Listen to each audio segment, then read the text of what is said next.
我每个月给婆婆1万，让她帮我带娃，却发现婆婆不但给娃用劣质尿不湿，就连奶粉都是临近过期的，导致孩子久病不起。而她还把错全部推给我，说是我带着脏病回来害了娃。老公和婆婆统一战线，要把我赶出家门。可她不知道，婆婆扣出来钱都给了她养的小鲜肉。大家好，开始今天的分享之前，希望你能给人间烟火点个订阅，我将会分享更多优质的内容。慧兰，你赶紧来医院一趟，孩子生病发烧住院了。听到婆婆打来的电话，我赶紧请假赶去医院。等车途中，我打着视频电话过去看着孩子的情况，他整张脸蛋红彤彤的，哭得撕心裂肺，听得我抓心挠肝的。我问着婆婆，孩子到底怎么突然一下就生病了？现在刚刚入夏，天气一天比一天好，怎么突然就发烧了？婆婆只是叮嘱着我赶紧去一趟医院。到了医院之后，我拿着钱忙前忙后的去缴费，看着婆婆事不关己的靠在孩子旁边刷着小视频，肚子里一团火。谁是孩子家属啊？一阵声音将我唤醒。我是孩子他妈。我跟着医生一路进了办公室，医生上下打量着我。你第一次当妈妈？我点了点头。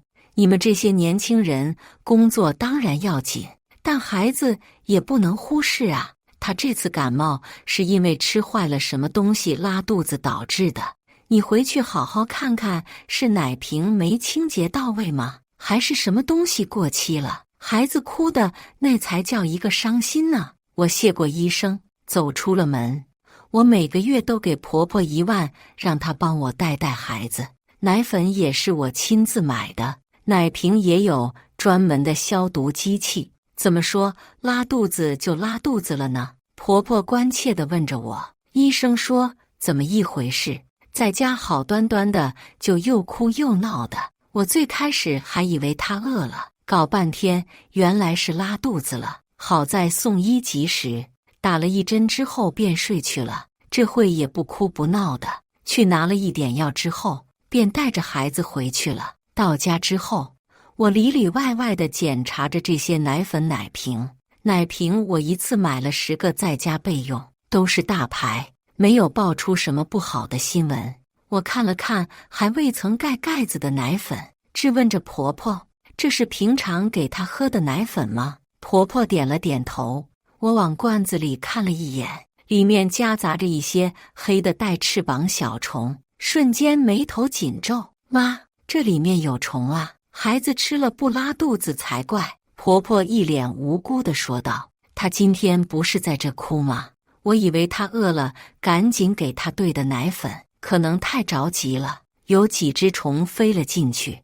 我看了看奶粉的生产日期，那模糊的日期几串数字一看就是被人为地抹去了。这奶粉我估摸也买了快半年了，按照时间来说差不多都快过期了，怎么还有半罐？妈，这奶粉是不是过期了呀？过期了不能喝了。她走过来抱着奶粉罐看了看，这哪过期了呀？这不是看着还早吗？闻着也很新鲜的。你一天工作累了，神神叨叨的，难不成你怀疑我把过期的奶粉喂给孩子喝吗？我只是年纪大，我不傻，这生产日期也变得模糊，看不清楚，我也不太好多说什么。转眼看见了放在茶几上的奶瓶，我挤了几滴在手背上喝着，这是酸的，肯定过期了。妈，这奶粉过期了呀，这是酸的，孩子怎么吃啊？婆婆一把抢过了奶瓶喝了起来，喝得一滴不剩。你别血口喷人，嘴巴只长在你一个人身上吗？这明明就是正常的。说着便不高兴，给齐雨龙打着电话控诉我的不满。婆婆的嗓音尖锐，对着电话一个劲地诉说着我的不满。你家那个真难伺候，给他照顾孩子一下没注意到着凉了进医院，这下把脏水全部都泼在我的身上，说是什么我故意给孩子喂什么过期的奶粉，要不然你们自己找保姆，别让我来了。我是孩子的亲婆婆，难不成我还害他？依我说，是他自己在外面拈花惹草，带着不三不四的细菌回来，害得娃这个样子。现在反倒是把罪责推脱到我这个老太婆的身上。齐雨龙在电话那头不停地安慰着她，逗得婆婆喜笑颜开。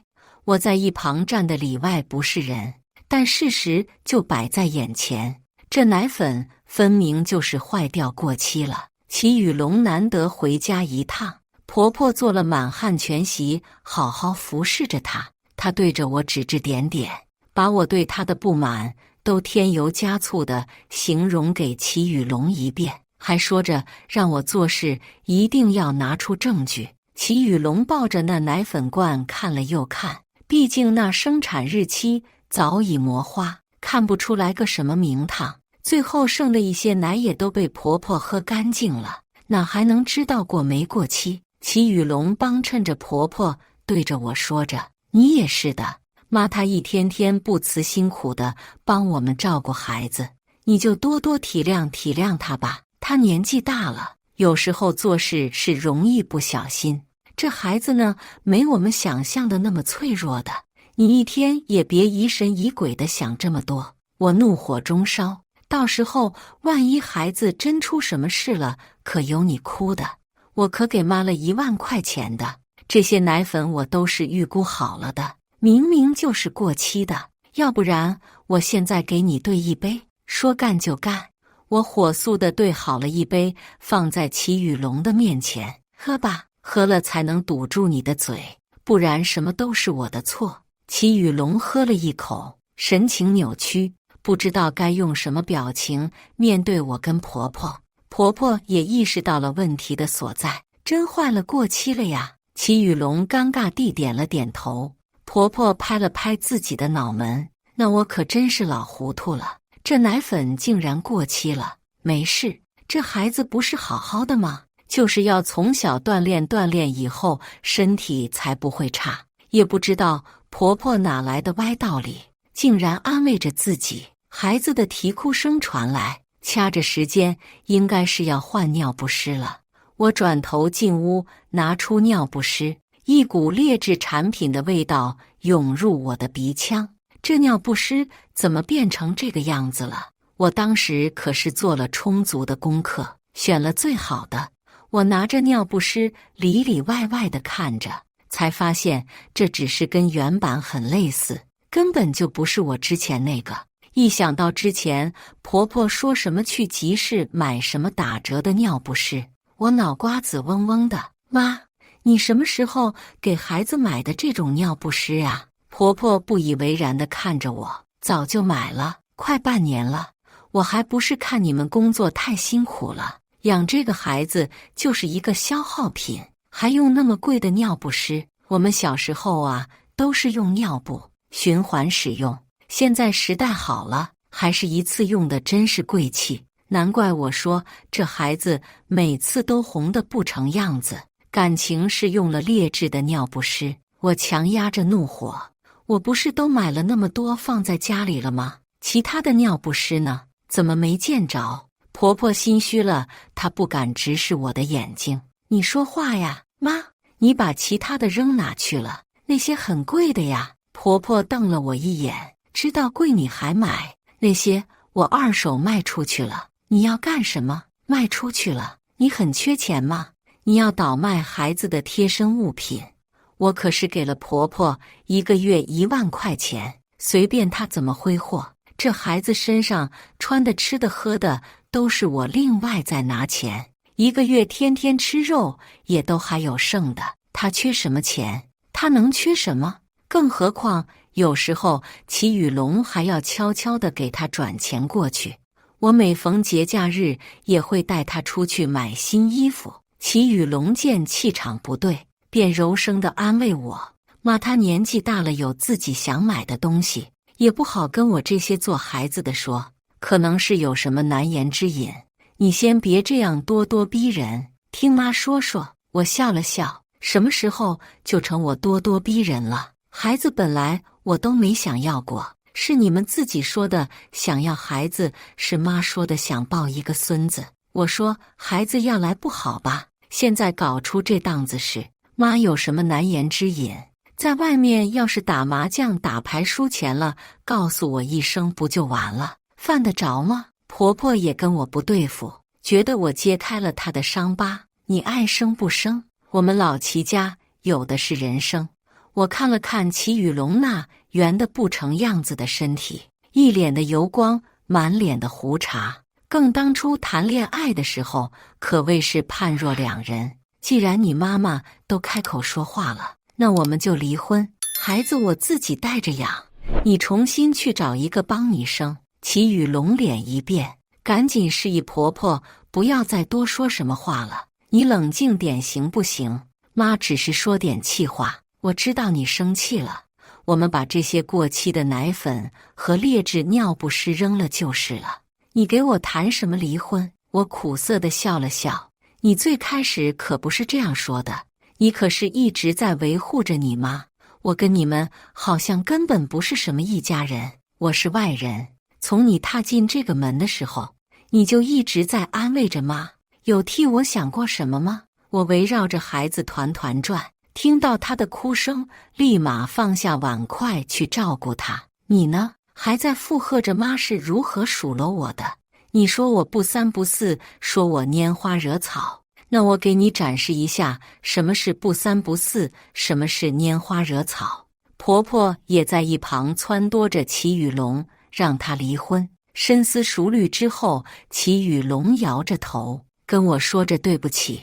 婆婆大吃一惊，满是嫌弃地看着他，你能不能有点出息？刚刚不是还很硬气的吗？窝囊废，跟着你一起受气，你爹在九泉之下都走不安稳。齐雨龙，他要是有那个本事就好了，平常就喜欢打打嘴炮，要是真遇见什么事情，躲躲藏藏都还来不及，更何况就他现在这个样子，我愿意跟着他，是我仁至义尽了。如果他再做出什么得寸进尺的举动，到时候遭难的可就不是我了。婆婆瞪起了眼，眉毛一根一根竖起来，脸上爆起了一道道青筋，愤怒地盯着我。我和他，你选一个。齐雨龙夹在中间，进退两难，无助地看向我。你走呗妈。齐雨龙是跟我结婚，跟我带孩子，这钱我以后还是会打给你，你还是回老家吧，我自己带孩子，不劳烦你费心了。婆婆连话都没听完就摔门而走。齐雨龙还想走出门去追着我，将孩子放在他的手上。妈这么大个人了，还需要你担心？一天忙着工作，孩子也不看看，喝过期奶粉，用劣质尿不湿，到时候后悔了，你哭都来不及。他挠了挠头，有你这样咒孩子的吗？拥有的时候不珍惜，离别了才知道后悔，人都是这样的。婆婆回老家的这段时间，我也过得清闲，调到了一个轻松的位置，只要有时间，我就会抽空陪孩子。她的身体也慢慢的养了起来，一天天变得更好。这天，我带着孩子去医院复查检查身体的时候，看见婆婆正跟着一个年轻人十指紧扣地走在街上，眉眼间都是笑意。我拍了张照发给齐雨龙，问着是不是婆婆住在哪个亲戚家，跟着孩子走得还怪近的。他一脸纳闷，这城市只有我们在，没有什么其他的亲戚，难不成婆婆这是恋爱了？毕竟公公走了也好几年，她一个人孤苦伶仃的这样下去也不是办法。前几年我和齐雨龙还劝说着她，让她去又找一个，至少2个人还有个伴，可那时候她怎样都听不进去，执意要一个人过。不过也是婆婆自己的事情，由她自己安排。舟车劳顿回家之后，发现婆婆竟然坐在沙发上，还主动过来帮我抱着孩子。桌子上还放着一堆补品。事出反常必有妖，怎么了呀，妈？什么风把你刮来了？他揉了揉眉心，开门见山地说着：之前的事情是我老糊涂了，我最近手头有点紧，能不能借我一点钱？我问他发生了什么事情，他打死都不说，只是说着最近想买一些东西，救急不救穷。我一口回绝了他，让他别去想钱的事情，嘱咐他脚踏实地，别去挣钱。他借钱碰壁，便对我说道：我进去收拾我自己的东西，回老家了。我点了点头，发现他左右手都提着之前那劣质的尿不湿。你拿着尿不湿干什么？年纪大了有问题了。之前我都是对婆婆太好了，处处让着她，可她却以为我好欺负，明里暗里的手势我。现在我可不会忍让了。她怒火中烧，我把这个退了换点钱啊，放在家里面也是浪费。你那么贵气的一个宝贝儿子，别到时候什么问题都赖到我的头上，我吃不了兜着走。他倒是很缺钱的，我的心中不知为何就冒出他之前跟那人的背影。我觉得事情没那么简单，哪个亲戚家的孩子跟他十指相扣手拉手啊？莫不是他在外面养了几个小白脸，拿着我给他的钱到处挥霍？我放下熟睡中的孩子，一路跟着他走了出去。迎面走出来一个年轻帅气的男孩，细细一看，跟上次婆婆十指相扣的是一个人。他们一起提着尿不湿退了款，那男孩还含情脉脉地亲了亲婆婆的额头。原来搞半天，婆婆是拿钱养这个小白脸去了，难怪那段时间还说着她照顾孩子吃不好睡不好，还要让我多给她一点钱，把孩子的高档尿不湿给二手专卖换成这种劣质的。原来是背着我们养了一个年轻男孩，他自由恋爱，找一个合适的人谈恋爱，互相陪伴，我是可以理解的。可是也不能一时被冲昏了头脑，处处都依着他吧，到时候被骗得裤子都不剩，后悔都还来不及。我快步地走上前，一把推开了那男的。你是谁？为什么要亲我妈？婆婆没想到我竟然出现在这个地方，下意识地怀疑着我。你偷偷跟踪我，尿是哑光的，撒泡尿照照镜子。我出来买菜，碰巧遇见了。你说的借钱，就是为了他呀。婆婆理亏，不知道该怎么解释。我满脸微笑地带着婆婆跟她的男朋友一起回了家，还让齐雨龙今天请个假商讨一下事。正好家里还有一些剩菜剩饭热出来，全解决掉了。饭桌上三个人正襟危坐，就等着齐雨龙回来。他随意地脱掉鞋子，推开凳子坐上，不解地看着那男的。你是？婆婆一筷子打在他的手上。小何，新找的一个。齐雨龙瞬间懂了一些什么，点了点头，看向了桌上那暗淡无光，让人没有食欲的饭菜。这有客人来，你就做这些啊？我摊着手。那不然呢？我没空出去买菜呀，今天出去就遇到妈了。你成天在上班，我在家带孩子，哪来的时间？再说了，这些都是你妈妈专门给你留下来的，她节约，你又不是不知道，这是妈的一片好心，你爱吃不吃，不吃拉倒。齐雨龙上下打量着小何，哥，你多大呀？看着比我还年轻。他不好意思地点了头。婆婆抢先一步帮他回答道：24。我白了一眼齐雨龙，还哥呢？你后爸，先叫着吧，别以后生分了，现在就叫着，练习练习。齐雨龙抽搐着嘴角，男人之间的事情，女人少说话。你几个能耐呀？在外面赚了多少钱啊？就在家里耀武扬威了。要不是今天我看到了，到时候你不仅有后爸，说不定还有一个弟弟。齐雨龙被我这几句话给噎死。毕竟小何看着年轻不说，还长得帅气，要是真跟婆婆成了，齐雨龙还要拉下脸面叫她一声真正的后爸。我把饮料放在了每个人的桌上，示意他们喝着。小何的汗水密密麻麻地涌在额头上，抱着这饮料饮了一半，还没吞下去就抱着这垃圾桶吐了出来。婆婆剜了我一眼，这是什么？她怎么喝了就吐了？奶粉呢？你不是说没坏吗？我专门兑给你们喝的。这小子还年轻呢，多喝一点补补身体。这一顿饭下来，简直是在婆婆的雷电上蹦迪，把所有的雷都踩了一遍。李慧兰，你要干什么冲我来？他惹你吗？你要这么不对付我？好歹我是你婆婆呀。我笑着摇了摇头，这回你又是我妈了。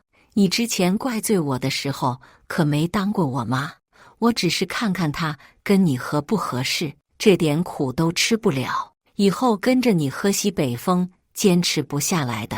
万一哪天你不小心就一命呜呼了呢？到时候他可什么都捞不到啊！小何来家里一趟，吃剩饭剩菜，喝过期饮料不说，还跟上了一个没有钱的老太婆。当初看他雍容华贵的，以为还能捞到什么，结果跟着他回了家，处处被针对。她赶紧穿上鞋，跟婆婆说完分手就走了出去。婆婆这哪愿意呀？好不容易有一个小鲜肉跟着她，她肯定得抓住这个机会，二话不说的就跟了出去。等我回来再跟你算账。齐雨龙试探地问着我，你这样说他会不会太好？妈，他不会不高兴吧？我满不在乎地看着他。那你现在去把小何带回来，给他道歉，恭恭敬敬地叫他一声后爸，妈就开心了。去吧，我给你开门。齐雨龙意识到自己说错了话，便闭上了嘴巴。婆婆回来，怒不可遏地看着我，冲上前的扯着我的头发，推搡着我，都怪你，我辛辛苦苦追到的人都被你一手搞黄了。你这个蛇蝎心肠的，怕不是你喜欢上了他，故意要拆散我们。我有时候不得不佩服婆婆的想法和脑洞，竟然将这种莫须有的想法强加在我的身上。是啊，妈，你好聪明啊，我就是见不得你好。怎么了？她对着我指指点点，鼻孔一张一合，对着齐雨龙。你听到了吗？你听到他说什么了吗？他承认了，他做的这一切都是故意的，我们跳入了他的圈套。齐雨龙知道我在说着一些气话，便安抚着婆婆，妈，他又不好，你喜欢他干什么？他就是纯粹骗你钱的，你还不去把钱要回来？慧兰她这样做也是为了你好呀。我点了点头，妈，你还是不要打肿脸充胖子了，钱没多少，还喜欢瞎晃悠。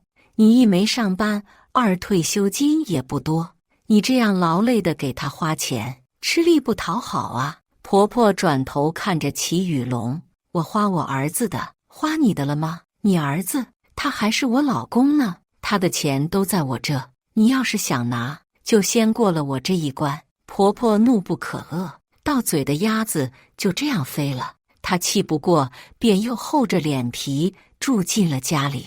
恰好最近我要回娘家一趟，让她住便是，反正她是耐不住寂寞的，最多自己住几天，又自个儿出去了。孩子跟着我回了娘家，一路上可收了不少的红包和玩具，得到了一身宠爱，假也休得差不多了，便跟爸妈告别回家去。走进小区时，一股又一股灼热的目光萦绕在我的身上，看得我浑身不舒服。到家门口的时候，原本深棕的门早就被各式各样的颜料涂满的字样，门口全是乌烟瘴气的一片。我才离开家几天，怎么就成这个鬼样子了？我掏出钥匙开了门，发现婆婆失魂落魄地坐在沙发上，神情蜡黄，黑眼圈重得惊人。我怀疑地看向门外，那你弄的？婆婆摇了摇头。我将熟睡的孩子小心翼翼地放下，看了看魂不守舍的婆婆，仔细凑近看了看，发现她的脸上有抓痕，已经结疤，但是在脸上显得格外明显而又狰狞。婆婆之前确实做了很多错事情，但是她在这之前也是尽心尽力地照顾着孩子，也算是有好好的对孩子。我撩开她的刘海看着她，妈，你怎么样？有人欺负你吗？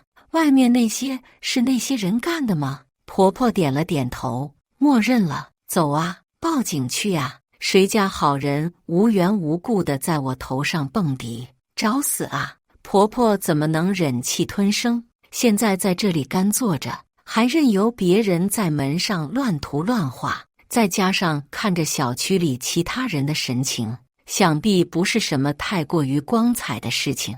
难不成是上次那个小鲜肉？我焦急地看着婆婆，妈，你说话呀，别什么都憋在心里啊！婆婆推开我的手，你懂什么？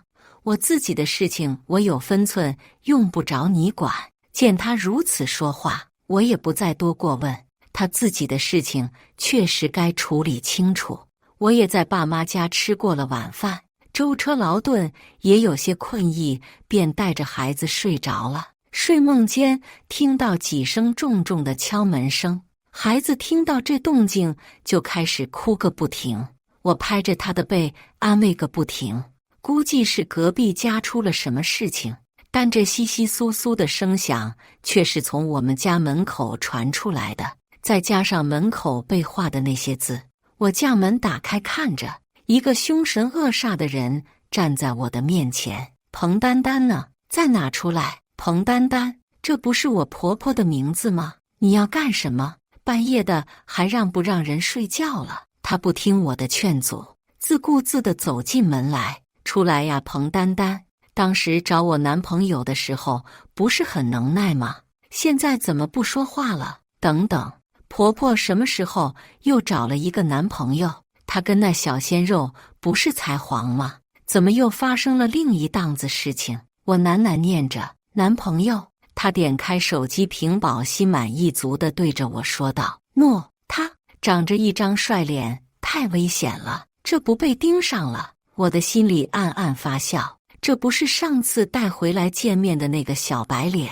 感情婆婆之前不愿意说，是因为这事，这下所有的事情都能解释通了。肯定是当时那小何看着婆婆没多少钱，便跟她分手之后，又去傍上了一个富婆。奈何婆婆也不服输，想尽一切办法要让那小何跟着她，非要打肿脸充胖子。结果被现在站在面前这位姐给逮着个正着。想来她也不是一个善茬。这呢是我家，你说那个彭丹丹是我婆婆，我也不知道她现在去哪里了。再说了，你不是已经打了她一顿了吗？也该消消气了。那孩子不是也跟着你了？你是双赢了。我说这几句话的时候，对面的人明显高兴起来，说话语调轻快，便说着打扰了，走出了家门。待人走后，婆婆一个箭步冲上来，亏你还有点良心，没有出卖我。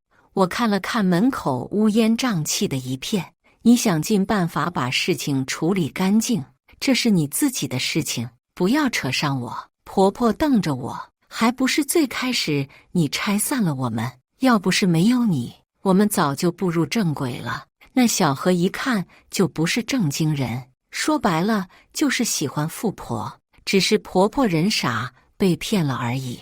她还真觉得自己遇见了什么真爱不成，还正轨，得亏没有步入正轨，那不然这个家早就鸡飞狗跳。那人也绝对不是这样简简单单的在门口找人乱涂乱画。叫你一声妈是尊重你，你要是死不要脸，别带着我们一起丢脸。我还有我的孩子还是要脸的，做事还是要考虑考虑后果，别毛手毛脚的。婆婆正经地看着我，你要相信我，我有自己的节奏。这个小伙子可跟其他的人不一样。说着，他揉了揉自己的肚子，而且你要有弟弟妹妹了。我站在原地看了看婆婆神志不清的样子，他该不会是被那人给打傻了，胜负心起来了，要跟他争着什么输赢，就连孩子都搬出来了。我摸了摸婆婆的额头，妈，你别吓我呀，话不能乱讲啊，你没有发烧生病啊？这件事情我打电话给齐雨龙商量商量。我给齐雨龙打着电话，他喉咙嘶哑的开口的问着，怎么了？你有弟弟妹妹了？他一时间高兴地跳起来，谁的？谁的？他说这话可就有意思了，难不成还能是我的？婆婆的？他跟之前那个小何有的？齐雨龙在电话里头不明所以的呀了好几声，最后消化了好几分钟才反应过来，毕竟婆婆都快60多岁了，按理来不应该啊，怎么可能是怀孕？一番考虑之后，我叫着齐雨龙回来一趟，我先带着婆婆去医院做检查，可婆婆死活不愿意去医院做检查，说什么我带着她去医院肯定是要害肚子里的孩子，她都快60了，孩子生下来给谁养？我和齐雨龙身边还有个没断奶的，他自己带的话，估摸也只能带到10几岁，这不现实啊！婆婆怒斥着我，那还不是因为你跟齐雨龙对我不好，我才说着要生一个孩子的，我自己再给自己生一个，让他给我养老。你们不养，有的是人养。我对他这个老古董有一些无语，什么时候他变得这么开放了？之前不是还扭扭捏捏地说着不乐意吗？那小何呢？他知道吗？你就这样打算瞒着所有人把他生下来吗？那孩子的爸爸呢？是谁？你也不打算告诉他了吗？婆婆拍了拍自己的心口，这件事情不用你管，我自然会想办法。我环顾着婆婆，你去医院检查了呢？用试纸测了吗？她摇了摇头，说着没有。我张大了嘴巴，那你就这样随便说说你自己怀孕了？婆婆带着些许腼腆，舍不得孩子套不得狼吗？我这也是迫不得已，我这些时间都快3、4个月没来了，算起来时间也差不多了，而且有时候我还能感受到肚子里的孩子在一个劲地踢着我，你别说，还很有活力的。我听着婆婆绘声绘色的描述，强颜欢笑，只求齐雨龙能快些回来。趁着婆婆去上厕所的间隙，我点了个送货上门，将怀孕试纸送到了家门口。等着婆婆上完厕所，便赶紧冲进去，说着我要用厕所，实在是憋不住了。厕所我可以给她冲。等婆婆出去之后，我憋着呼吸，强忍着臭味，使用了试纸，在厕所静静地等着结果出来。在等结果时，我有些许的害怕，如果婆婆真的怀孕了，这个孩子肯定会对她造成不小的伤害。如果没怀孕，那就没什么大的问题，反正这事情只有我们几个人知道。结果出来了，清晰明了可见，婆婆根本没有怀孕，这只是她的错觉。刚好齐雨龙也回来了，我将刚刚的试纸拿出来放在他们眼前。妈，你没怀孕，应该是你的错觉，我们去医院检查吧，可能是你的身体出了什么问题。婆婆一脸不可置信地看着我，怎么可能？我可是算好了时间的，你少来冤枉我。你该不会是担心我肚子里的这个孩子生出来之后要抢家产吧？你存心不想让我肚子里的孩子好过，才污蔑我。齐雨龙看着我，有可能，是不是你用自己的尿验的？这家里就你们俩女的。我对齐雨龙和他们母子俩的想法感到龌龊，我什么时候还要用这种办法了？我什么时候在他眼中变成这种人了？这样吧，如果婆婆怀孕了，那就生下来照顾，也就能恢复变相证明我说了谎话，诬陷了她，我们也离婚。如果她没怀孕，那我们也离婚。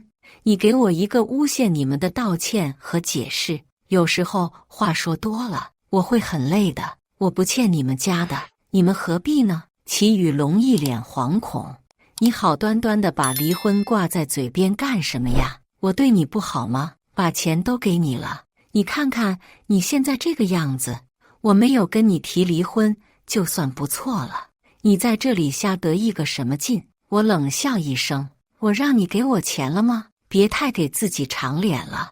我什么时候做事出发不是从你们的角度考虑起来的？为孩子为妈还为你，你呢？做什么事情都不是立马站在我这边，都是先去帮着你妈说清楚，不分青红皂白就说我诬陷。那好，现在就去医院看看谁诬陷谁。”两人见我态度如此坚定，去就去，谁怕谁？齐雨龙带着婆婆在后面排队去照彩超，我屏息凝神地看着那屏幕，等着医生开口说话。毕竟有时候这试纸也不是100%准确，那万一真的不准？不过这婚我肯定是离定了，我给了他太多次机会，是他不珍惜，那就别怪我不客气了。医生缓缓地开口：“这位患者，你应该不是怀孕，你已经绝经了，所以不存在怀孕的可能。你说宝宝在你的肚子里踢，可能是你的肠胃蠕动让你感受到了错觉。这边给你开一些药，回去好好的调理调理，注意身体。”婆婆和齐雨龙听到这话时，表情瞬间凝固在脸上。齐雨龙这下终于选择相信我了，但婆婆不见棺材不落泪，拉着她的衣角：“儿啊，我们再去其他医院看看，这里肯定不太行，有问题。你看她这么年轻，肯定没有特别多的经验，可事实就摆在眼前，无论怎么再测试几回，都改变不了这个结局。妈，医生说的肯定没错的，再说了，那人也不好啊。不管是你生病还是怀孕了，都该来医院看看你啊！还好不是怀孕，要不然呢，真不知道该怎么办。”婆婆听着她话满是不舒服：“你心里也不相信我是吧？担心会给你分家产，也不知道这个女人给你灌了什么汤，把你弄得找不到北了。”我摇了摇头，这对母子还真是没救了。晚点民政局见。离婚没得跑了，我才不想管他们之间的事情，随便他们怀孕与否。话说太多，还倒把自己搞得里外不是人。我回家将孩子托付给爸妈帮我照看着，自己去了民政局。齐雨龙还含着最后一抹幻想，想挽回我，可我实在是没有太多的力气。我已经不想这样和他继续的周旋下去了。我给过他机会了，是他一次又一次的让我死心。压死骆驼的最后一根稻草是他，而不是我。我们和平的离婚，我不用再去担心婆婆对孩子不好，担心齐雨龙和婆婆会联手起来和我作对。一个人自由自在，无拘无束也不是不好。婆婆和齐雨龙在我离婚之后，我便没有对他们有着过多的了解。那房子最后被划给了我，被我折现早就卖了出去。齐雨龙每天还坚持着对我说着好话，企图我能回心转意。但人不会在同一个地方跌倒2次的。婆婆在那件事情之后还是不死心，跟那小白脸依旧有来往。后面被人抓住，扒光了衣服，拍了照发在了小区的业主群里面。这下可真是脸丢大发了，才来后悔。人在做天在看，早知如此，何必当初。以上就是今天分享的故事，大家有什么想说的、想吐槽的，欢迎在下方评论交流。也更希望能给人间烟火点个订阅。我将会分享更多优质的故事内容。